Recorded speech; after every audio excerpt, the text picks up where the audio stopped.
So a decade ago, when Yao Ming was hurt and the Houston Rockets needed someone to move over to his spot, they turned to an unlikely guy. Chuck Hayes was an entire foot shorter than Yao, only 6'6", which at the time made him the smallest starting center in NBA history.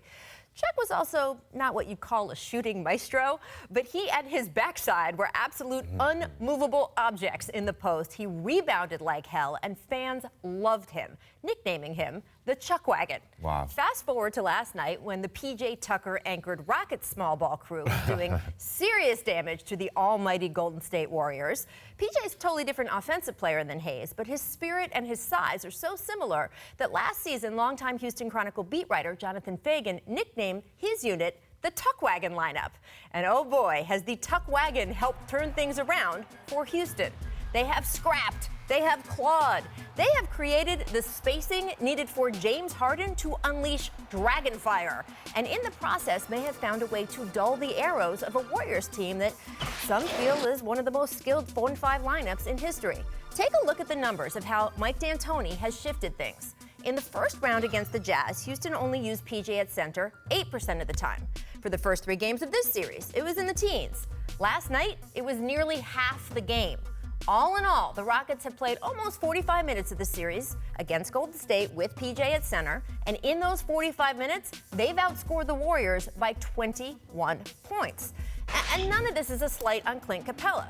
With him in the lineup last night, the Rockets built out some very nice cushions they would absolutely need as the game wore on. But the Warriors have been rotating Capella away from the board so often that a shift clearly needed to be made. And last night, the entire overall mix gave Houston the kind of toughness it would need when its shooting started to fail.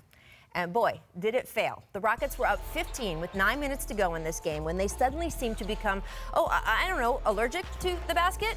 Harden missed a 3, then another, 6 in a row at one point. Now, fortunately for Houston, the Warriors were not exactly advancing the game of basketball forward in the fourth quarter either.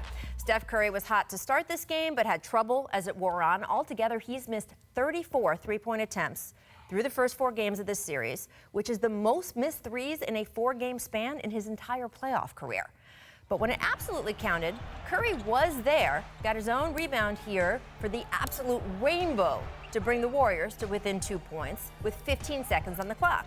Then Harden misses one of his free throws, and frankly, you just start to get that feeling overtime was inevitable, except Kevin Durant misses a wide-open 3.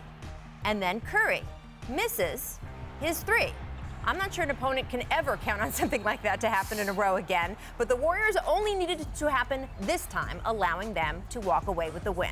And it's interesting because, of course, the Rockets have skilled players. Their roster is led by a guy who's going to finish in the top 2 of MVP voting for the 4th time in 5 years. But last night felt an awful lot more about grit, which Steve Kerr acknowledged postgame.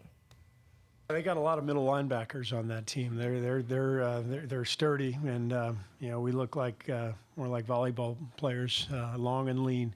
But we've done this many times before, and we've played all kinds of different teams, and everybody tries to be physical with us, and because they should. That's the best way to try to beat us. I mean, he's got a point. If Klay Thompson wasn't a man meant to have some zinc oxide on his nose while hitting the beach volleyball circuit, I don't know who is. But the way I would put it is less that the Rockets have some middle linebacker Lawrence Taylor in them, but that they've still got some Chuck Hayes in them. And they're riding it back to Oakland with this series tied.